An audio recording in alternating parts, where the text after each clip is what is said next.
মাটির প্রতি অগাধ ভালোবাসা, বুকের সাহসে গড়া পরিচয়, সীমান্তের সেই বীর ফিরে এলো সবার হৃদয়ে, জাগিয়ে নতুন প্রেরণা।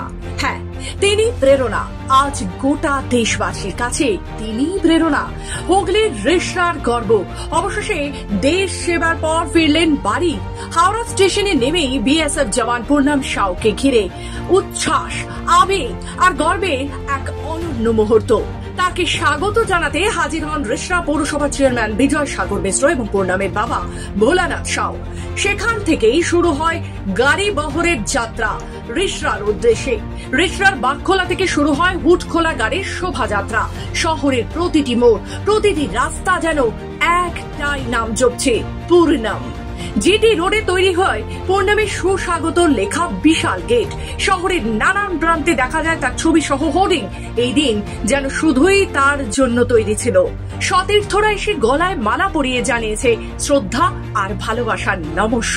শেষমেশ রিষড়া হরিসভার বাড়িতে পৌঁছলে স্ত্রী রজনী ও মা দেবন্তী তাকে বরণ করে নেন চোখের জলে আর হাসির আবরণে। একাদশীর এই বিশেষ দিনে বাড়িতে পূর্ণমের জন্য রাখা হয়েছিল লুচি, তরকারি, মিষ্টি দইয়ের বাঙালির স্বাদে ভরা ভোজন। আর গোটা বাড়ি যেন মিশে গেছে তেরঙ্গা আলোয়, দেশের গর্ব, পরিবারের আনন্দে। আর সব থেকে আবেগ ঘন মুহূর্ত যখন 8 বছরের ছেলেটি ছুটে এসে বাবার বুকে লেপ্টে যায়। সেই আবেগ কোনো ভাষায় ধরা যায় না। চোখের জলে যেন বলে দেয় সবকিছু। পূর্ণম বলেন, বাড়ি ফিরে খুবই ভালো লাগছে, পরিবারকে পাশে পেয়ে আপ্লুত। কি অনুভূতি, কেমন লাগছে? দেশে ফিরে কেমন लग रहा है? कैसा लग रहा है भैया?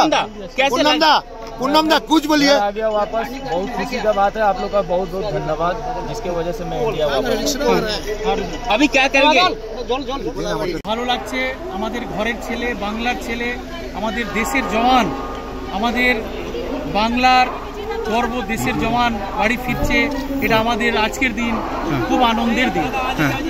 আপনার সঙ্গেই তো একদম পূর্ণম আছে, ইতিমধ্যেই তাকে মালা পরিয়েছেন।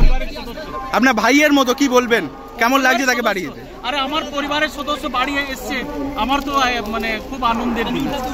রিষড়া শুধু এক জওয়ানকে নয়, এক সন্তানকে ফিরে পেয়েছে।